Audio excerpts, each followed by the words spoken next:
Well, howdy, nearly senior citizen here. Greetings, boys and girls, and all of our non-binary friends, and welcome to this, another brand new day. Thumbs up for that. I'm recording on a Sunday morning, 1st of August.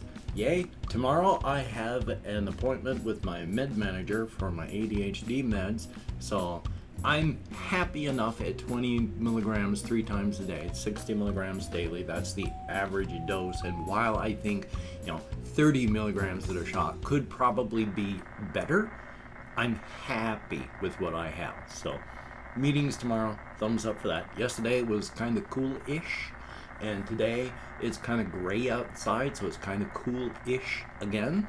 Thumbs up for that. Hopefully it won't be too hot. I can't really see any of the spiders that I've had up in the corners and such, but they're there. So that's the spider report as well. There's no deep and fascinating spider parasocial relationships developing here. I've got no spiders that stick around in one area long enough, so yay. But lots of little things and such, lots of little things. One of the things that I wanted to talk about is something that I'm doing that it's a lot of work, and since I'm not really talking about it in the videos, it's something that may not even ever be noticed. But I've been talking about how there's this one website, and I had the link down below, hopefully I've got it again, where they have this one, it seems to be, I don't know, one person. They're European and they travel a lot and they do a lot of recordings in places, and then they create soundscape devices, tools, where you can just play with the sliders to adjust all the sound so it makes a different random sound all the time, and you can just have that on as background sound.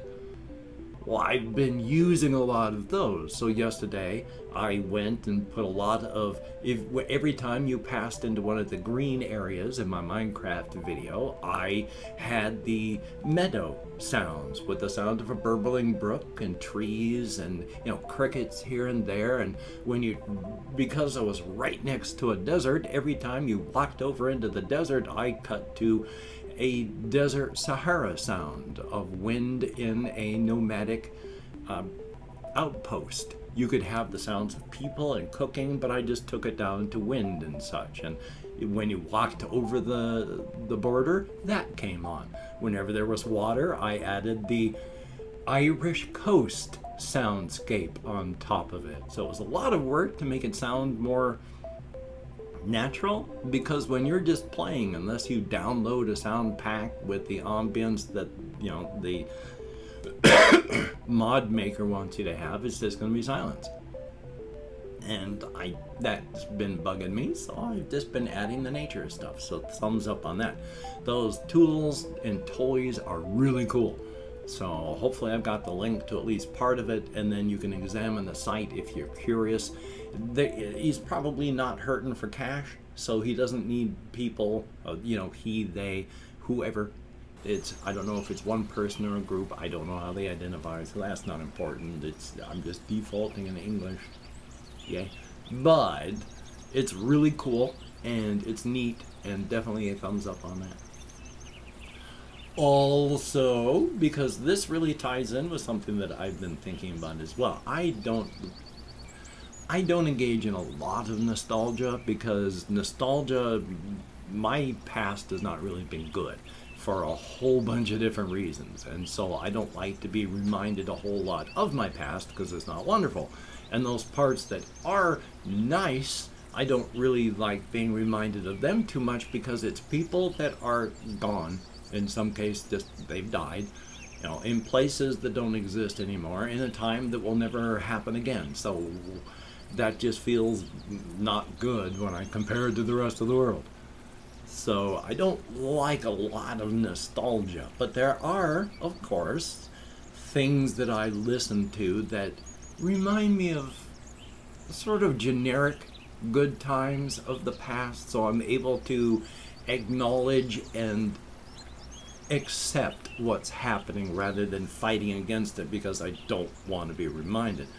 I've said before, I watch a lot of reaction channels of late for music and movies and stuff, and a lot of people are I wouldn't say rediscovering, but they're discovering a lot of the older music, you know, the 70s and 80s and 90s stuff, and really liking the 80s and 90s stuff. And a lot of these songs, I don't even have a choice. I just start to tear up and cry over that stuff, and that's just amazing on its own.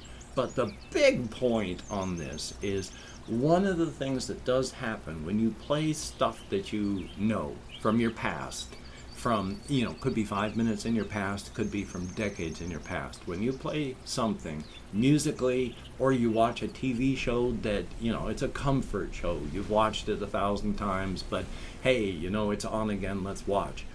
And playing games that you've played, because I really like the roguelite game Strafe, science fiction shooter. You know, it's, you go through an abandoned ship, and then the ship crashes, and then you go through the part of the planet, and then you land up in an industrial complex, and you find out what's going on, you know, quote unquote. You never know what's really happening, but it's a roguelite in that it's always random. Everything is random. The placement of the items, then all these things, the things you run through, they made up 1.5 million individualized things that the program creates everything, and it's all random. And I played that one a lot. In fact, I've been going through, finally I figured out how to do their New Game Plus thing, where you can start a new game with all the perks and weapons and such that you had on the previous run. So you start off as a god and get more godly as it goes. So I can run through that without doing the New Game Plus in about 2-3 hours, and I've played it a lot.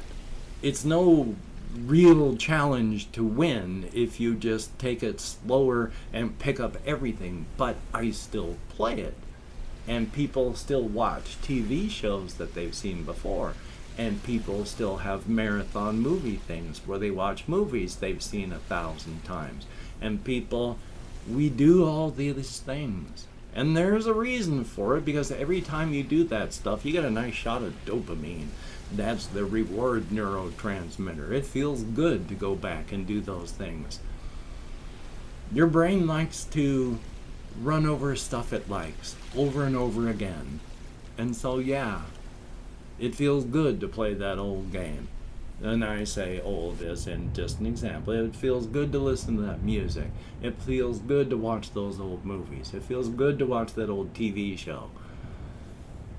But, of course, you always as well have to remember that comfort, while nice, a pleasant feeling, is dangerous.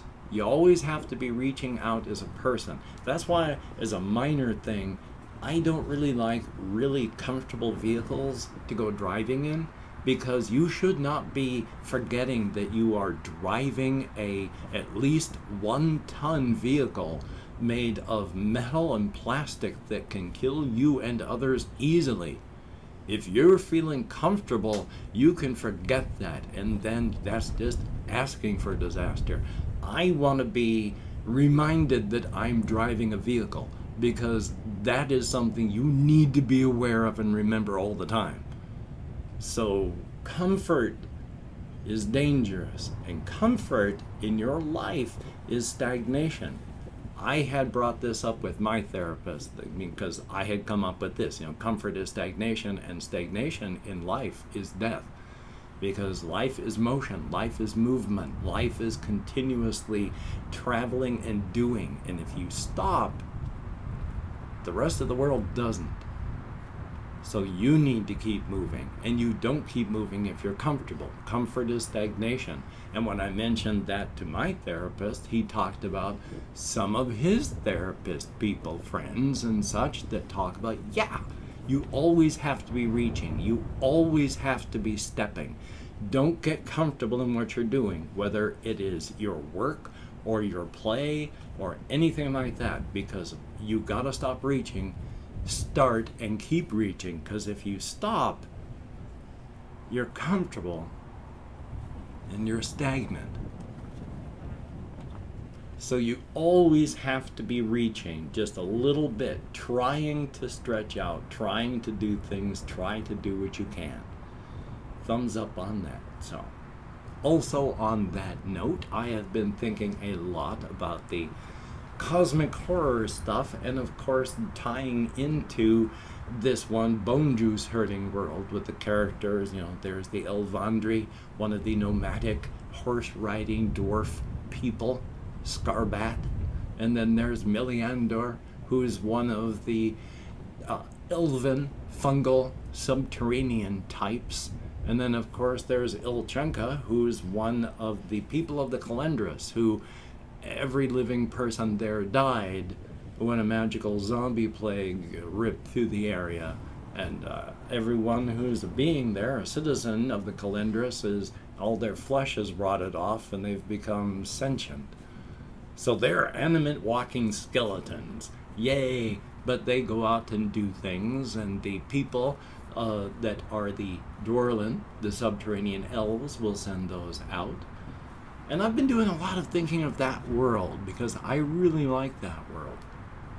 One of the things that happened with that universe is way back when it first had happened, and I'm retreading information, I've talked about this before, but way back, in a universe's life, it's like in creation, dice are rolled. And most of the time, the dice are fine. If it comes up with one critical failure in that handful of dice, that can be enough to doom a universe.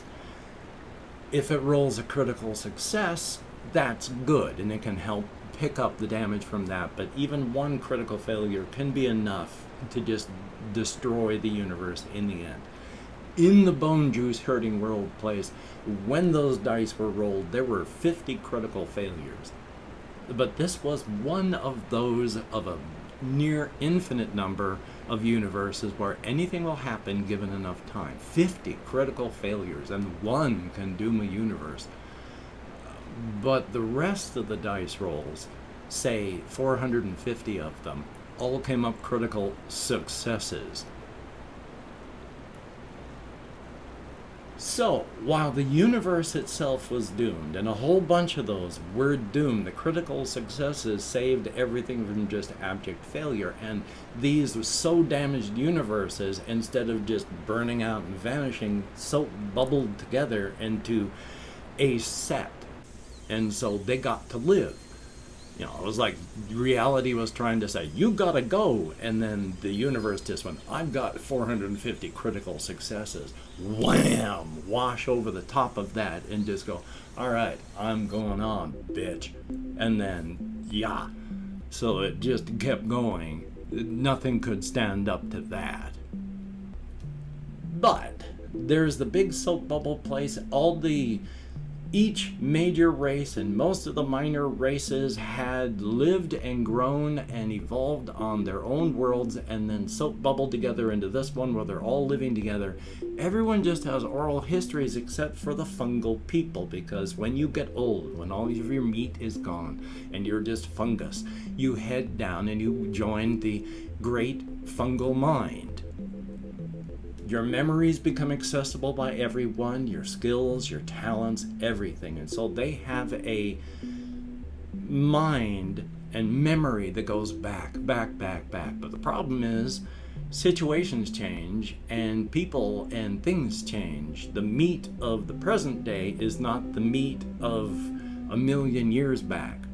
And the fungus has changed. Evolutionary pressures have changed both things. And when they melded together and fully and became this hybrid being of fungus and meat, it becomes harder to access those memories. You go back far enough and you do not have the mindset or the physical brains that those memories had. A lot of that stuff is hard to access, hard to figure out. There's just no framework. The skills, the talents, the memories, yeah, they're there, but they're not really there. They don't mean much. And so the fungal minds are starting to really come to terms as well with the idea that they need to write stuff down and make books and such instead of just relying on the memory, because they can't access the older stuff. And of course, as time goes on, the meat and the fungus will continue to change, and so that's a problem that will just continue. And I've opened up 24 hours worth of comments in my community tab, and I'm going to go through and thank 20 to 25 people who haven't left me a comment. I'm not reading the comments right now. I'm going to read them afterward. Thumbs up each one I do. Answer as many as my executive dysfunction will allow. If I mispronounce a username, no disrespect is intended. I'm an American English speaker, and even though I can't American Sign Language with my depression, fibromyalgia, ADHD, so much more, I mean, I'm getting better all the time, but I am going to reach a functional limit. But until that time, we have Captain Jupiter, thumbs up, and absolutely will do. Ice Damon, greatly appreciated. A Bizarre YouTuber, thumbs up, and thank you for enjoying. Just Rob, hello. Lit Legend, greatly appreciated. We have Sniffing Out Pharisees, thumbs up. Trey X Cooper, greatly appreciated. Noah Gray, thumbs up. Yorka Soto, greatly appreciated. Peter Bennett, thumbs up. Emil Malik, I sure hope, thank you very, very much. We have Lord of Sadness, thumbs up. And Colin Reisner, greatly appreciated. DSAD, KASDK, thumbs up. And then we have Fat Saku, SUCCOO, and Jasmine Marie Marasco, I sure hope I'm close. MK, thumbs up. We have Boo with a little sort of like kitty smile. And then there's a random person, greatly appreciated. And that is it. Thumbs up and thank you, each and every one of you. You get me out of my head and into the world, dealing with real people, and that is appreciated to no end. If you could check out my various links down below, I have Twitter, Facebook, Patreon.com. If you could become a Patreon.com patron like one of the people on this hopefully soon to be updated list, my bloody executive dysfunction, my sincere apologies. But it is because of these people I have a roof over my head and food that I can eat and pain medication so I can move. If you could become a Patreon.com patron, that would be very awesome. Now, if you'd like to help me out without sending money through the patronage, I have a PayPal link down below. And if you'd like to help me out without sending money, I have an Amazon wish list link as well with things like cat food on it. If you could check it out, that would be very, very cool. Do not feel obligated. I do not feel entitled. And if you cannot donate or you simply do not donate, I take all good wishes and I deposit them in the bank of my heart where I draw interest. So thank you very much. Don't know what that does. Don't know why I did it so early. In fact, I don't even know why I did that. I've lost myself. I derailed myself by doing hand movements at a weird time. Thumbs up. I feel both embarrassed and quite embarrassed. I hate forgetting things. But I derailed myself. Life is life. Anyway, though, with everything that is happening in the world, especially if you are in the United States, many of the southern states especially, with cases and such that are much, much higher than they have been before we even went into lockdowns before, and they are saying, we will not have mask mandates, even as their hospitals are filling and unable to take others. Please be careful. If you have to go out, please wear a mask, wash your hands, maintain your social distancing, try not to touch your face, get vaxxed if you can, listen to science, don't listen to people that don't. So you take care. Have a great day today. I will see you on the flip side, and hoagie smokes. We got to get through this.